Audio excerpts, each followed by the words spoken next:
ನಮಸ್ಕಾರ ಎಲ್ರು ಹೇಗಿದ್ದೀರಾ? Welcome back to Revathi Gowda YouTube channel.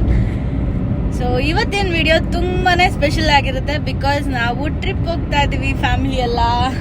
Trip ಅನ್ನೋದಕ್ಕಿಂತ ಜಾಸ್ತಿ ನಾವು ಶಕ್ತಿ ಪೀಠಗಳ ದರ್ಶನಕ್ಕೆ ಅಂತ ಹೇಳಿ ಹೋಗ್ತಾ ಇದೀವಿ. ಎಲ್ಲೆಲ್ಲಿ ಹೋಗ್ತೀವಿ ಅಂತ ಹೇಳಿ ತೋರಿಸ್ತೀನಿ. ವಿಡಿಯೋನ ಸ್ಕಿಪ್ ಮಾಡದೆ ಕೊನೆವರೆಗೂ ನೋಡಿ. ಬನ್ನಿ, ನೀವು ನಮ್ ಜೊತೆ ಟ್ರಾವೆಲ್ ಮಾಡಿವ್ರಂತೆ. ಸೊ ನನ್ನ ಹಸ್ಬೆಂಡ್ ನ ಕೇಳೋಣ ಹಿಂಗ ಅನ್ಸ್ತಿದೆ ಹೋಗ್ತಾ ಇರೋದು ಅಂತ ಹೇಳಿ.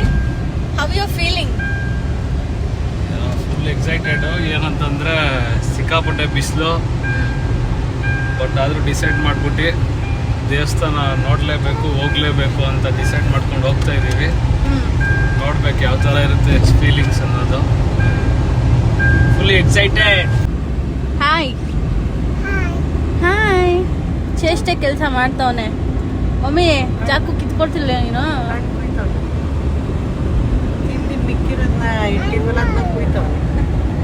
ಹೆಂಗನ್ಸ್ತಾ ಇದೆ? ಖುಷಿ ಖುಷಿ ಜಾಲಿ. ಎಷ್ಟು ವರ್ಷ ಆಯ್ತು ಇಲ್ಲಿ ಹೋಗಿ? ಆಯ್ತು, 1 ವರ್ಷ ಆಯ್ತು. ಕರೆಕ್ಟಾಗಿ 1 ವರ್ಷಕ್ಕೆ ಮತ್ತೆ ಹೋಗ್ತಾ ಇದೀವಿ. 1 ವರ್ಷನಾ? ದರ್ಶನ್ ಜೈಲಿಗೆ ಹೋದ್ಮೇಲೆ ವಾಪಸ್ ನಾವು ವಾಪಸ್ ಬರ್ಬೇಕಾದ್ರೆ ದರ್ಶನ್ ಜೈಲಲ್ಲಿ ಅಂತ ನ್ಯೂಸ್ ಬರ್ತಾ ಇತ್ತು, ನೋಡ್ಕೊಂಡು. ಅದೇನ್ ವಿಪರ್ಯಾಸನ ಏನೋ ಗೊತ್ತಿಲ್ಲ, ಕರೆಕ್ಟಾಗಿ ಇದೇ ಟೈಮ್ಗೆನೆ ಪ್ರತಿ ವರ್ಷನೂ ನಾವು ಹೋಗ್ತೀವಿ ಈ ಜಾಗಗಳಿಗೆ. ಸೊ ಈ ವರ್ಷ ಅನ್ಪ್ಲಾನ್ಡ್, ನಾವು ಪ್ಲಾನೇ ಮಾಡಿರ್ಲಿಲ್ಲ ಹೋಗ್ಬೇಕು ಅಂತ. ಬಟ್ ದೇವ್ರೇ ಕರೆಸ್ಕೋಬೇಕು ಅಂತ ಹೇಳಿ ಪ್ಲಾನ್ ಮಾಡಿ ಕರ್ಸ್ಕೊಂತ ಇದ್ದಾರೆ. ಸೊ ಈ ಸತಿ ಹೋಗ್ತಾ ಇರೋದು. ಹೋದ್ಸಲ ನಾವು ಬರೀ ಹೊರನಾಡು, ಧರ್ಮಸ್ಥಳ, ಕುಕ್ಕೆ ಈ ತರ ದೇವಸ್ಥಾನಕ್ಕೆ ಹೋಗಿ ಬಂದಿದ್ವಿ. ಈ ಸಲ ಸ್ವಲ್ಪ ಜಾಸ್ತಿ ದಿವಸ ಹೋಗ್ತಾ ಇದ್ದೀವಿ. ಜಾಸ್ತಿ ಜಾಗಗಳನ್ನ ನೋಡ್ಕೊಂಡು ಬರಬೇಕು. ಆ್ಯಂಡ್ ನಮ್ಮದು ಒಂದು ಪೂಜೆ ಇತ್ತು ಕುಕ್ಕೆನಲ್ಲಿ. ಅದು ಬುಕ್ಕಿಂಗ್ ಆಗಿ ಆಗಲೇ 3 ತಿಂಗಳಾಯಿತು. 3 ತಿಂಗಳಿಂದ ನನಗೆ ಟಿಕೆಟ್ ಸಿಕ್ಕಿರಲಿಲ್ಲ. ಏಪ್ರಿಲ್ಗೆ ಸಿಕ್ಕಿತ್ತು ನನಗೆ. ಸೊ ಆ ಪೂಜೆ ಎಲ್ಲ ಮುಗಿಸ್ಕೊಂಡು ನಾವು ಬರೋದು. ಇದು 7 days trip, long trip actually ನಾವು ಮಾಡ್ತಾ ಇರೋದ್ರಲ್ಲಿ. ಈ ಕಾರ್ ತಗೊಂಡ್ಮೇಲೂ ಅಷ್ಟೇ, ನಾವು ಇದೇ ಲಾಂಗ್ ಟ್ರಿಪ್ ಹೋಗ್ತಾ ಇರೋದು 7 ಡೇಸ್ಗೆ. ಸೊ ಬನ್ನಿ ಹೆಂಗಿರುತ್ತೆ ಅಂತ ನೋಡೋಣ. ಸೊ ಇವತ್ತು ನೈಟು ನಾವು ಶೃಂಗೇರಿಗೆ ಹೋಗಿ ಹಾಲ್ಟ್ ಆಗ್ತೀವಿ ಅಲ್ಲೇ ಬೆಳಗ್ಗೆ ಪೂಜೆಗೆ. ಸೊ ಇವಾಗ ಇನ್ನೂ 300 ಕಿಲೋಮೀಟರ್ಸ್ ಇದೆ ಹೋಗೋಕ್ಕೆ. ಸೊ ಬನ್ನಿ ಹೋಗೋಣ.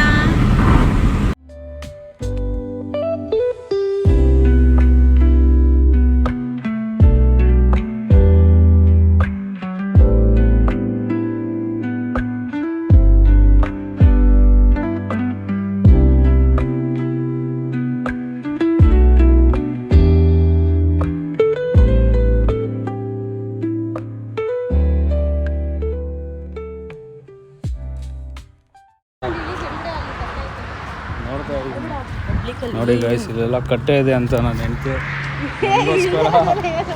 ಫುಲ್ಲು ಕೇರಿಂಗ್ ತೊಗೊಂಡು ಕೇರ್ ಮಾಡಿಕೊಂಡು ಬರ್ತಾ ಇದ್ದಾಳೆ.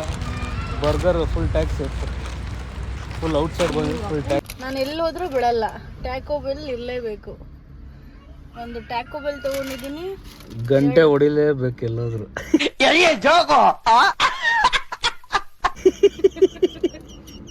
ಇದು ಲಾಜಿಕ್. ಗಂಟೆ ಹೊಡಿಲಿಲ್ಲ ಅಂದ್ರೆ ಆಗಲ್ಲ. ಗಂಡಂಗೆ ಒಂದು ಕ್ರಿಸ್ಪಿ ವೆಜ್ ಬರ್ಗರು, ನಾನೊಂದು ವೆಜ್ ಬರ್ಗರು. ನಮ್ಮಮ್ಮ ಸೇವ್ ಪುರಿ ಮತ್ತೆ ಇದು ನಮ್ದು ಬರ್ಗರ್. ನಮ್ಮಮ್ಮಿ ಸೇವ್ ಪುರಿ ಮತ್ತೆ ಕಾಫಿ ಕುಡಿದ್ರು. ಗುಬ್ಬಚ್ಚಿ ತರ ಹಚ್ಕೊಂಡಿದ್ದಾರೆ ನೋಡಿ ಪಾಪು ತಾಚಿ. ಅವ್ನು ಫುಲ್ ಆಗ್ಲೇ ತಾಚಿ ಇಲ್ಲ ಇಲ್ಲ ಅನ್ಬಿಟ್ಟೆ ಮಲ್ಕೊಬಿಟ್ಟವನೆ. ನಾನು ನನ್ನ ಗಂಡಂಗೆ ಅಂತ ಹೇಳಿ ಬಿಸಿಲು ಹೊಡಿತಾ ಇದ್ರು ಬಿಸಿ ಬಿಸಿ ಯಾಕೆ ತಿನ್ಲೇಬೇಕು ನನ್ನ ವೈಫು. ಹೊಟ್ಟೆ ಹಸಿದ್ದೈತೆ, ನಾನು ಊಟನೇ ಮಾಡಿಲ್ಲ ಅಪ್ಪು ಮಧ್ಯಾಹ್ನ. ಅದಕ್ಕೆ ಟ್ಯಾಕೋ ಬೆಲ್ಲು, ಒಂದು ಬರ್ಗರು, ವೆಜ್ ಬರ್ಗರು, ನಿಂಗೊಂದು ತಿನ್ಬಿಟ್ಟು ಹೊರಡದೆ. ಇದು ನಂದು, ಇದು ಅವ್ರದ್ದು. ಎಲ್ಲಿ ಅದು ಗಂಟೆ? ಗಂಟೆ ಅಲ್ಲ, ಟ್ಯಾಕೋ ಬೆಲ್ಲು. ಇದು ನೋಡಿಲೇಬೇಕು ಎಲ್ಲೋದ್ರು. ಬನ್ನಿ ತಿನ್ನೋಣ. ತಿನ್ನಲ್ವಾ? ಇಲ್ಲಪ್ಪ, ನಾನು ತಿನ್ನೆ. ಸುಮ್ಮನೆ ಡವ್ವು ಕ್ಯಾಮ್ರಾ ಆನ್ ಮಾಡಿಬಿಟ್ರೆ ಸಾಕು. ನಾನು ತಿಂದೆ ಅಂತ ನಾಟ್ಕೊಳ್ಳೋದು. ನಮ್ಮ ಅಮ್ಮಂಗೆ ಇದೆಲ್ಲ ತಿನ್ನೋದೇ ಇಲ್ಲ, ಇಷ್ಟನೂ ಆಗಲ್ಲ. ಹೌದೌದು, ನಿಜ. ಸಕ್ಕತ್ತಾಗಿದೆ ಬರ್ಗರು. ಯಾರಾದ್ರೂ ಈ ಕಡೆ ಬಂದ್ರೆ ಹಾಸನ ಕಡೆ ಅವಾಗ ಬಂದು ಇಲ್ಲಿ ಗಂಟೆ ಹೊಡಿತಾರೆ ಹಿಂಗೆ. ನನ್ನ ನಾಡ್ಕೊಂತಾನೆ ಇಸ್ಕೊಂಡು ತಿಂತಾ ಇರ್ತಾನೆ. ಅರ್ಧ ಅವನೇ ತಿನ್ಕೊಂಡ್ಬಿಟ್ಟಿರ್ತಾನೆ. ಅವ ಇಲ್ಲ ನೋಡಿದ್ಯಾ? ಬೇಡ ಬೇಡ ಬೇಡ ಬೇಡ ಅಂದ್ಬಿಟ್ಟಿರ್ತಾನೆ. ಅವನೇ ಅರ್ಧ ಅಷ್ಟೇ.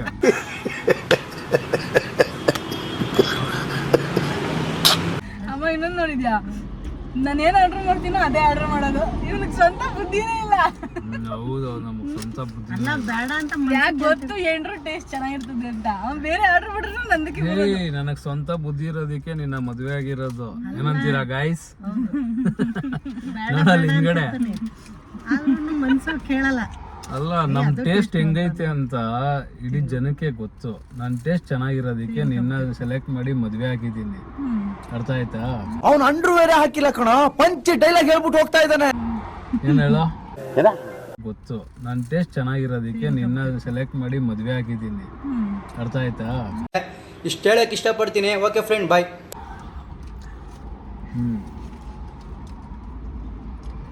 ಕರ್ಕೊಂಡೇ ಹೋಗಿಲ್ಲ, ಆಗ್ಲೇ ಊರಿಗೆ ಮುಂಚೆ ಹೋಗಿ ಇವಳೇ ಆರ್ಡರ್ ಮಾಡ್ಬಿಟ್ಟವಳೆ.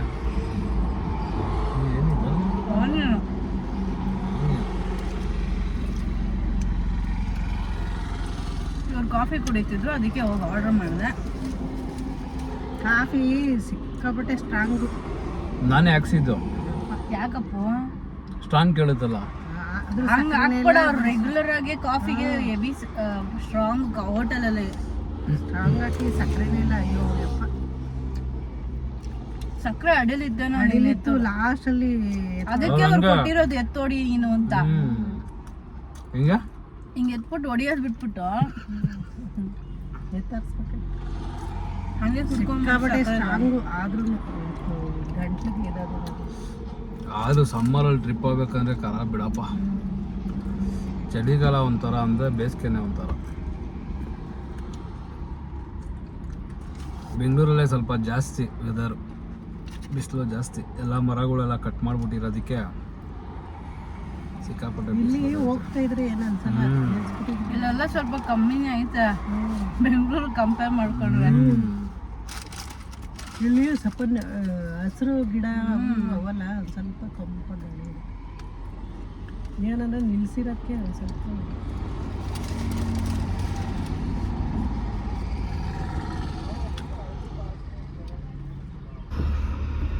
A-B ಗೆ ಬಂದು, ಇದು ಹಾಸನ ಹೈವೇಲಿ ಐತಲ್ವಾ ಅಪ್ಪು? ಹಾಸನ ಹೈವೇಲಿ A-B ಇದೆ. ಒಳ್ಳೆ ಕಾಫಿ ಮತ್ತೆ ಒಂದು ಸ್ನ್ಯಾಕ್ಸ್ ತಿನ್ಕೊಂಡು, ಅದ್ರ ಪಕ್ಕದಲ್ಲೇ ಒಂದು ಬರ್ಗರ್ ಕಿಂಗ್ ಇತ್ತು, ಅಲ್ಲಿ ಬರ್ಗರ್ ತಿನ್ಕೊಂಡು ಇವಾಗ ಹೊರಡ್ತಾ ಇದೀವಿ. ಎಲ್ಲ ಇದೆ ಅಲ್ಲೇ ಪಕ್ಕದಲ್ಲೇ. ಎಷ್ಟಿದೆ ಅಲ್ಲಿ ಒಟ್ಟೊಟ್ಟಿಗೆ. ಹೊಟ್ಟೆ ಹಸ್ಬಿಟ್ಟಿತ್ತು, ಮಧ್ಯಾಹ್ನ ಊಟ ಮಾಡಿರ್ಲಿಲ್ಲ. ಇವಾಗ ಸ್ನ್ಯಾಕ್ಸ್ ಆಯಿತು, ನೆಕ್ಸ್ಟ್ ಹೋಗಿ ಡಿನ್ನರ್ ಮಾಡಿಬಿಟ್ಟು ಮಲ್ಕೋಬೇಕು. ಡೆಸ್ಟಿನೇಷನ್ ರೀಚ್ ಆಗಬೇಕು. ಬನ್ನಿ ಹೋಗೋಣ. ಬಚ್ಚಿನ ಸ್ವಲ್ಪ ಕಾರ್ ಓಡಿಸು.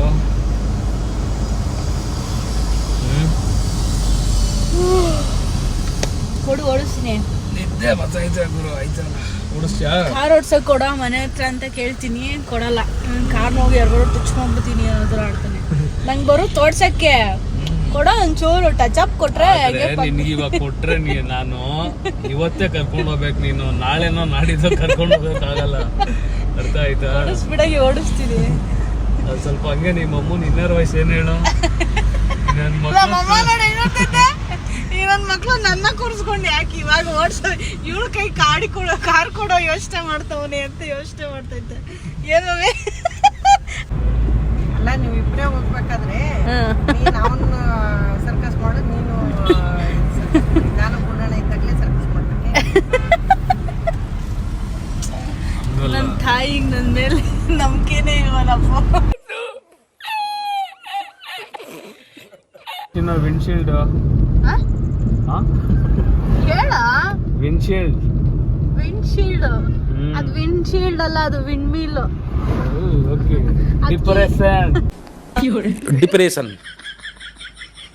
डिप्रेशन में रहता हूँ हमेशा. अभी मैं डिप्रेशन में हूँ, माँ कसम. ಅದಕ್ಕೆ ಹೇಳೋದು ಸ್ವಲ್ಪ ಎಜುಕೇಶನ್ ಇಸ್ ಇಂಪಾರ್ಟೆಂಟ್ ಅಂತ. ಚೆನ್ನಾಗಿ ಓದಿದಿದ್ರೆ ಇನ್ನೊಂಚೂರು. ಅಂತ ನಮಗೂ ಗೊತ್ತು, ಸುಮ್ಮನೆ ನನಗೂ ಗೊತ್ತು, ನಿನಗದು ವಿಂಡ್ ಮಿಲ್ ಅಂತ ಗೊತ್ತಿಲ್ಲ ಅಂತ. ಅಯ್ಯೋ ಕರೆಕ್ಟ್ ಅಂತೆ. डिप्रेशन ಅದೇನ್ ಅದ್ರಲ್ಲಿ ಏನ್ ಪ್ರೊಡ್ಯೂಸ್ ಮಾಡ್ತಾರೆ? ಅದೆಲ್ಲ ಜಾಸ್ತಿ ಹೈಪಾಗಿ ಹೋಗ್ಬಾರ್ದು. ಅದರಲ್ಲೆಲ್ಲ ಎಲೆಕ್ಟ್ರಿಸಿಟಿ ಪ್ರೊಡ್ಯೂಸ್ ಆಗುತ್ತೆ. ಆರಾಮಾಗಿ ಕಾಮನ್ ಅದು ನಾನು ಹೇಳ್ಕೊಟ್ಟಿರೋದು.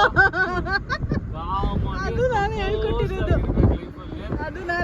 ಕೊಟ್ಟಿರೋದು ಎಜುಕೇಶನ್ ಈಸ್ ಇಂಪಾರ್ಟೆಂಟ್. ನೋಡಿ ಕಲೀರಿ, ನೋಡಿ ವಿಂಡ್ ಶೀಲ್ಡ್ ಅಂತೆ ವಿಂಡ್ ಮಿಲ್ಗೆ. ಇದು ಶಕ್ತಿ ಹೋಮ್ ಸ್ಟೇ ಅಂತ ಹೇಳಿ, ಇದು ನಾವು ಶೃಂಗೇರಿಯಿಂದ ಒಂದೂವರೆ ಕಿಲೋಮೀಟ್ರ್ 2 ಕಿಲೋಮೀಟ್ರ್ ಹಿಂದೆಗಡೆ ಸಿಕ್ತು ಈ ಹೋಮ್ ಸ್ಟೇ. ತುಂಬಾ ಹೈಜೀನ್ ಆಗಿ ಇತ್ತು. ಸೊ ಹಾಗಾಗಿ ಇದನ್ನು ಸೆಲೆಕ್ಟ್ ಮಾಡಿಕೊಂಡು, ಸೊ ಬನ್ನಿ ರೂಮ್ ಟೂರ್ ತೋರಿಸ್ತೀನಿ. ಈ ರೂಮಲ್ಲಿ ಕಿಂಗ್ ಸೈಜ್ ಬೆಡ್ ಒಂದಿತ್ತು ಆ್ಯಂಡ್ ಇಲ್ಲಿ ಇದೊಂದೇ ರೂಮ್ ಖಾಲಿ ಇದ್ದಿದ್ದು. ಸೊ ಹಾಗಾಗಿ ಇನ್ನೊಂದು ಬೆಡ್ ಕೊಟ್ಟಿದ್ದರು, ಅದನ್ನು ಕೆಳಗಡೆ ಹಾಸ್ಕೊಂಡು ಮಲ್ಕೋಬೋದು. ಅದನ್ನು ನಮ್ಮ ಮಮ್ಮಿ ತೊಗೊಂಡ್ರು. ನಾನು ನನ್ನ ಹಸ್ಬೆಂಡ್ ಮಗು ಬೆಡ್ ಮೇಲೆ ಮಲ್ಕೊಳ್ಳೋಣ ಅಂತ ಹೇಳಿ ಈ ರೂಮ್ಗೆ ಬಂದ್ವಿ. ನೀವು ನೋಡ್ಬೋದು ರೂಮ್ ಅಂತೂ ತುಂಬ ಹೈಜೀನಾಗಿ ನೀಟಾಗಿದೆ. ನನಗೆ ತುಂಬ ಟಯರ್ಡ್ ಆಗಿಬಿಟ್ಟಿತ್ತು ಇಲ್ಲಿಂದ ಅಲ್ಲಿಗೆ ಟ್ರಾವೆಲ್ ಮಾಡಿ. ಫಸ್ಟ್ ಯಾವುದಾದ್ರೂ ರೂಮ್ ಸಿಕ್ಕಿದ್ರೆ ಸಾಕು ಅಂತ ವೆಯ್ಟ್ ಮಾಡ್ತಿದ್ವಿ, ಆದರೆ ಹೈಜೀನ್ ಇಂಪಾರ್ಟೆಂಟ್ ಅಲ್ವಾ. ಸೊ ಹಾಗಾಗಿ ತುಂಬ ರೂಮ್ಸ್ನ ಬೇಡ ಅಂತ ಹೇಳಿ ಬಂದ್ವಿ, ಚೆನ್ನಾಗಿರಲಿಲ್ಲ ಅಂತ. ಈ ರೂಮ್ ಸ್ವಲ್ಪ ಚೆನ್ನಾಗಿತ್ತು. ಒಳ್ಳೆ ಕತೆ ಆಯಿತು. ಏನು ಗೊತ್ತಾ, ಎಲ್ಲೂ ರೂಮ್ಸೇ ಸಿಗ್ತಾಯಿಲ್ಲ. ಜಸ್ಟ್ ಬಿಕಾಸ್ ನಾಳೆ ಅಕ್ಷಯ ತೃತೀಯ. ನಾಳೆ ಮಕ್ಕಳಿಗೆ ಅಕ್ಷರಾಭ್ಯಾಸ ಮಾಡಿಸಿದ್ರೆ ತುಂಬ ಚೆನ್ನಾಗಿ ಓದ್ತಾರೆ, ತುಂಬ ಒಳ್ಳೆ ನಾಲೆಡ್ಜ್ ಜಾಸ್ತಿ ಆಗುತ್ತೆ ಅಂತ ಫುಲ್ ಶೃಂಗೇರಿ ಪೂರ್ತಿ ಜನ ತುಂಬ್ಕೊಂಡ್ಬಿಟ್ಟಿದ್ದಾರೆ. ಒಂದು ರೂಮ್ ಇಲ್ಲ. ಫುಲ್ ಶೃಂಗೇರಿ ಔಟ್ಸ್ಕರ್ಟ್ ಸುತ್ತ ಎಲ್ಲೂ ರೂಮ್ಸೇ ಖಾಲಿ ಇಲ್ಲ. ನಮಗಂತೂ ಸಾಕಾಗೋಯ್ತು ರೂಮ್ಸ್ ಹುಡುಕಿ. ಫೈನಲಿ ಒಂದು ಸ್ವಲ್ಪ ದೂರ ಬಂದ್ವಿ, ಅಂದರೆ 1.5 ಕಿಲೋಮೀಟ್ರ್ ದೂರ ಬಂದ್ವಿ. ಒಂದು ಒಳ್ಳೆ ಹೋಮ್ ಸ್ಟೇ ಸಿಕ್ತು. ಅಲ್ಲಿ ಡಬಲ್ ಪ್ರೈಸು, ಇಲ್ಲಿ ನೋಡಿದ್ರೆ ನಾರ್ಮಲ್ ಪ್ರೈಸು. ಈ ರೂಮ್ಗೆ ನಾವು ಕೊಟ್ಟಿರೋ ಪ್ರೈಸು ಓಕೆ ಅನ್ನಿಸ್ತು. ಬಟ್ ಅಲ್ಲೆಲ್ಲ ರೂಮ್ ಹೈಜೀನೇ ಇಲ್ಲ. 3-4 ಸಾವಿರ ಹೇಳ್ತಾ ಇದ್ದಾರೆ. ಅಪ್ಪ ದೇವ್ರೆ, ಜನ ಹೆಂಗೆ ತುಂಬಿದ್ದಾರೆ ಗೊತ್ತಾ ದೇವಸ್ಥಾನದ ಸುತ್ತ. ಇಲ್ಲೂ ಕೂಡ ಇವತ್ತು ರೂಮ್ ಇರಲಿಲ್ಲ, ಖಾಲಿ. ನಾವು ಇನ್ನೂ ದೂರ ಹೋಗ್ಬೇಕಿತ್ತು. ಸುಮ್ಮನೆ ಬಂದ್ವಿ, ನೋಡೋಣ ಚೆನ್ನಾಗಿದೆ ಆಚೆಯಿಂದ ಅಂದ್ಬಿಟ್ಟು, ಹೋಮ್ ಸ್ಟೇ ಅಂತ ಇತ್ತಲ್ಲ ಅಂತ. ಆಮೇಲೆ ಅವ್ರಿಗೆ ಕಾಲ್ ಮಾಡಿದ್ದಕ್ಕೆ ಯಾರ್ದೋ ಬುಕ್ಕಿಂಗ್ ಆಗಿದೆ, ಅವ್ರು ಬರ್ತಾರೋ ಇಲ್ವೋ ಗೊತ್ತಿಲ್ಲ, ಅಡ್ವಾನ್ಸ್ ಮಾಡಿದ್ದಾರೆ ಅಂದರು. ಆಮೇಲೆ ಅವ್ರು ಕಾಲ್ ಮಾಡಿದಾಗ ಇಲ್ಲ ಬಂದಿಲ್ಲ, ನಾವು ಕ್ಯಾನ್ಸಲ್ಲು ಅಂತ ಅಂದ್ರಂತೆ. ಹಾಗಾಗಿ ನಮಗೆ ರೂಮ್ ಸಿಕ್ತು. ಈಗ ಬಂದು ರೂಮ್ ಸಿಕ್ಕಿದೆ. ಫಸ್ಟು ರೆಸ್ಟ್ ಮಾಡಬೇಕು, ಫ್ರೆಶ್ ಅಪ್ ಆಗಿ ಬಂದು ಎಲ್ಲ ರೆಸ್ಟ್ ಮಾಡಿ ಬೆಳಗ್ಗೆ ಬೇಗನೆ ಎದ್ದೋಗ್ಬೇಕು. ಯಾಕಂದರೆ ಫುಲ್ ಜನ ತುಂಬಿಟ್ಟಿದ್ದಾರೆ. ಎಲ್ಲೂ ಕಾರ್ ಪಾರ್ಕಿಂಗಿಗೂ ಜಾಗ ಇಲ್ಲ, ಅಷ್ಟು ಜನ ಆಗಿಬಿಟ್ಟಿದೆ. ಅಕ್ಷಯ ತೃತೀಯಾಗೆ ಅಕ್ಷರಾಭ್ಯಾಸ ಮಾಡ್ಸೋಕ್ಕೆ ಫುಲ್ ತುಂಬೋಗ್ಬಿಟ್ಟವ್ರೆ ಜನ. ನಾವು ಅನ್ಎಕ್ಸ್ಪೆಕ್ಟೆಡ್ ಆಗಿ ಬಂದಿರೋದು. ನಮ್ಗೆ ನಿಜವಾಗ್ಲೂ ಅಕ್ಷಯ ತೃತೀಯದಲ್ಲಿ ಇಷ್ಟು ಜನ ಇರ್ತಾರೆ ಅಂತ ನಾವು ಅಂದ್ಕೊಂಡೇ ಇರಲಿಲ್ಲ. ಏಯ್ ಬಟ್ಟೆ ಬಿಚ್ಚೋ, ಎಲ್ಲಿ ಬಂದಿದ್ಯಾ? ಹಾಂ ಈಶಾ? ಯಾರೋಳು ಈಶಾ? ಈಶಾ ಯಾರು? ಹೆಂಗನ್ಸ್ತ? ಏನು ಹೇಳು, ಮೇಯ್ನ್ ತಲೆಯಲ್ಲಿ ಓಡ್ತಾ ಇದೆ ರೂಮ್ ಎಲ್ಲಪ್ಪ ಸಿಗುತ್ತೆ ಅನ್ನೋದು. ಈ ಎಲ್ಲ ಕಡೆ ರೂಮ್ನ ನೋಡ್ಕೊಂಡು ಬಂದಿನೂ ಇಷ್ಟ ಆಗಿಲ್ಲ. ಈ ರೂಮ್ನ ನೋಡಲೇ ಇಲ್ಲ, ಏಕಾಏಕಿ ಓಕೆ ಮಾಡಿದ್ದು. ಬಂದು ನೋಡಿದ್ರೆ ನೀಟಾಗಿ ಐತೆ. ಮೇಯ್ನ್ ನಮ್ಮ ಬಬ್ಲುಗೆ ಇದಾಗಿರ್ಬೇಕು. ದೊಡ್ಡ 5 ಸ್ಟಾರ್ ಹೋಟ್ಲು ಥರ ಐತೆ. ನೋಡಿದ್ರೆ ರೂಮ್ ಮೇಲ್ಗಡೆ ಸೀಲಿಂಗಿಂದ ಏನೋ ಉದುರುತ್ತಾ ಇತ್ತದು.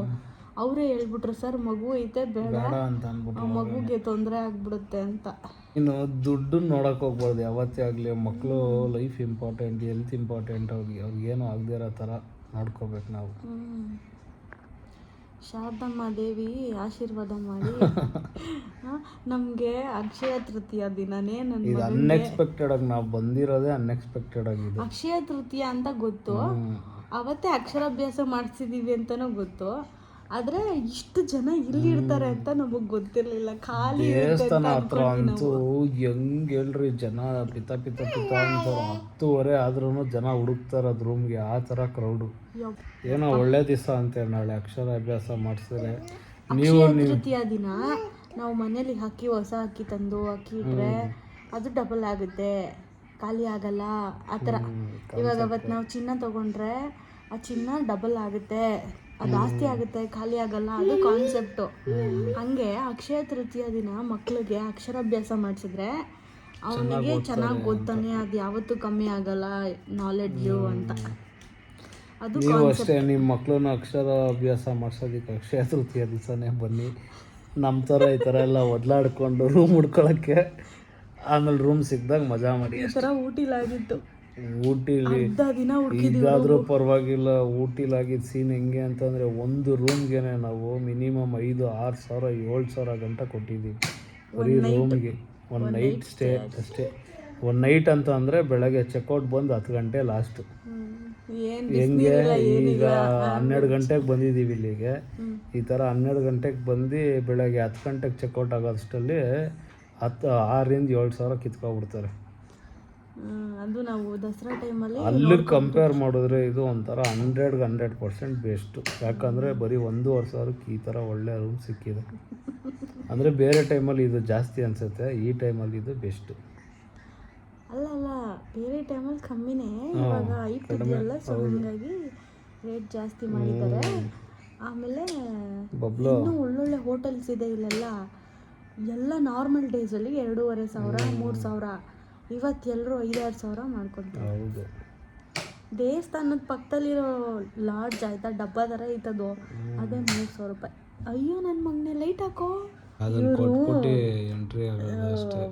ಗೊತ್ತಿರೋ MLA ಅವ್ರ ಕಡೆಯಿಂದ, ಅವ್ರ ಪರಿಚಯ ಇರೋರ ಕಡೆಯಿಂದ ಲೆಟರ್ ತಂದಿದ್ದಾರೆ ಎಲ್ಲ ದೇವಸ್ಥಾನಕ್ಕೂ. ಅದ್ರಲ್ಲಿ ಶೃಂಗೇರಿ ಶಾರದಾಂಬೆಗೆ ಇಸ್ಕೊಂಡ್ಬಂದವ್ರೆ. ಸೊ ಹಾಗಾಗಿ ನಾಳೆ ಆ ಲೆಟರ್ ತೋರಿಸಿದ್ರೆ ಅವರು ಫ್ರೀ VIP ಎಂಟ್ರಿನೋ ಅಥವಾ ಲೈನಲ್ಲಿ ಕ್ಯೂ ಇಲ್ಲದೆ ಬಿಟ್ಬಿಟ್ರೆ ಆರಾಮು. ಕ್ಯೂ ಇದ್ರಂತೂ ಮುಗೀತು ನಾಳೆ ನಮ್ಮ ಕತೆ. ಒಂದು ಹೋಲ್ ಡೇ ಶೃಂಗೇರಿಲಿ ಇರಬೇಕು. ಮಿನಿಮಮ್ ಅಂದ್ರೆ ಇಲ್ಲಿ ಹತ್ತತ್ರ ಇವಾಗ ಒಂದು ಎಷ್ಟು ಒಂದು 20,000 ಜನ ಇರ್ಬೋದೇನಪ್ಪ. ಓ ಇನ್ನೂ ಜಾಸ್ತಿ ಇದಾರಪ್ಪ. ದೇವಸ್ಥಾನದ ಕಡೆಯಿಂದ ಸಿಗೋ ಲಾಡ್ಜ್ ಎಲ್ಲ ಫಿಲ್ ಅಪ್ ಆಗ್ಬಿಟ್ಟೈತೆ. ಎಲ್ಲ ಸುತ್ತಮುತ್ತ ಅದೊಂದು 6-7 ಕಿಲೋಮೀಟರ್ ರೇಡಿಯಸ್ ಪೂರ್ತಿ ಕ್ಲೋಸ್ ಆಗ್ಬಿಟ್ಟೈತೆ. ರಿಸೆಪ್ಷನ್ ಹತ್ರ 100 ಜನ ಮಲಗೋರೆ ನೆಲದ ಮೇಲೆ. ಆ ಕಡೆ ರೂಮ್ಸ್ಗೆ ಅಭಾವ. ದುಡ್ಡಿಲ್ಲದೆ ಇರೋರೆಲ್ಲ ಪಾಪ ಎಷ್ಟು ಕಷ್ಟಪಡ್ತಾರೆ. ದುಡ್ಡು ಐತೆ ನಾವು ಆರಾಮಾಗಿ ಬಂದು ಮಲ್ಕೋತೀವಿ ರೂಮ್ ಮಾಡ್ಕೊಂಡು ಹುಡ್ಕೊಂಡು. ದುಡ್ಡಿಲ್ಲದೆ ಇರೋರು ಏನಾದ್ರು ನೈಟ್ ಬಂದುಬಿಟ್ರೆ ದೇವಸ್ಥಾನಕ್ಕೆ, ದುಡ್ಡಿಲ್ಲದೆ ಫ್ರೀ ರೂಮು ಇಲ್ಲ, ಮಲ್ಕೊಳ್ಳೋಕೆ ಜಾಗನೂ ಇಲ್ಲ. ಇಲ್ಲೆಲ್ಲೂ ಫ್ಯಾಮಿಲಿ ಬಂದರೆ ತುಂಬ ಕಷ್ಟ ಆಗ್ಬಿಡುತ್ತೆ. ಏನೋ ಸಿಂಗಲ್ ಆಗಿ ಬಂದರೆ ಎಲ್ಲಿ ಬೇಕಾರಲ್ಲಿ ಅಡ್ಜಸ್ಟ್ ಮಾಡ್ಕೊಂಬಿಡ್ಬೋದು ಅಷ್ಟೇ ಮಲ್ಕೊಳ್ಳೋದಕ್ಕೆ. Anyways good night guys. Okay good night guys. Good night guys. ಈ ವಿಡಿಯೋ ಬೆಳಗ್ಗೆ ಮುಂದುವರಿಯುತ್ತದೆ. Good night guys. ಈ ವಿಡಿಯೋ ಈಗ ಇಂಟರ್ವ್ಯೂ ಥರ ನಾವು ಇವಾಗ ಮಲ್ಕೊತಾ ಇದ್ದೀವಿ ಬೆಳಗ್ಗೆ. ಇಂಟರ್ವ್ಯೂ ಅಲ್ಲ ಕಣೋ, ಇಂಟರ್ವಲ್ಲು. डिप्रेशन ಡಿಪ್ರೆಷನ್ ಕಾರ್ ಓಡಿಸಿ ಡಿಪ್ರೆಷನ್ ಆಗ್ಬಿಟ್ಟಿದೆ. ಒಂದು ಪದ ಇಂಗ್ಲೀಷು ಮಟ್ಟಿಗೆ ಆಡಲ್ಲ. ಇವಳು ಸವಾಸ ಮಾಡಿ ಮಾಡಿ ಮಾಡಿ ಎಲ್ಲ ಹೋಗ್ಬಿಟ್ಟೈತೆ. ಯಾವುದು ಗೊತ್ತಿದ್ರೆ ತಾನೇ ಹೋಗಕ್ಕೆ, ಬರೋದೇ ಇಲ್ವಲ್ಲ ಫಸ್ಟ್ ಆಫ್ ಇಂಟರ್ವಲ್ಗೆ ಇಂಟರ್ವ್ಯೂ ಅಂತ ಇಂಟರ್ವಲ್ ಅಂತ ನೋಡಿ. ವೈಫ್ ಯಾಕೆ ಬೇರೆ ಏನು ಹೇಳಲ್ಲ, ವೈಫೈ ಅಂತ ಹೆಂಡ್ತಿ. ಭಯ ಐತಲ್ಲ ನಿಂಗೆ ನಾನಂದ್ರೆ. ಜುಟು ಕರಿಯಾ ಜುಟು. ಪಪ್ಪನ ಏನಂತ ಕರೆಯೋದ ನಾವು? ಜುಟ್ಟು ಜುಟ್ಟು. ನಮ್ಮ ಮಗನ 2 ಶಾರ್ಟ್ ಬಿಟ್ಟೆ ಅಂದ್ರೆ ನಿಮಗೆ. Anyways guys good night. ನಾವು ಮಲ್ಕೊಂತೀವಿ, ಬೇಗ ಎದ್ದೇಳ್ಬೇಕು. 6 ಗಂಟೆಗೆ ಎದ್ದೇಳ್ಬೇಕು ಅಂತ ಅನ್ಕೊಂಡಿದೀವಿ. ಅಪ್ಡೇಟ್ ಕೊಡ್ತೀನಿ ಏನೇನಾಗುತ್ತೆ ಬೆಳಗ್ಗೆ ದೇವಸ್ಥಾನದಲ್ಲಿ, ಹೇಗೆ ನಡೆಯುತ್ತೆ ಪೂಜೆ ಅಂತ ಹೇಳಿ. Good night.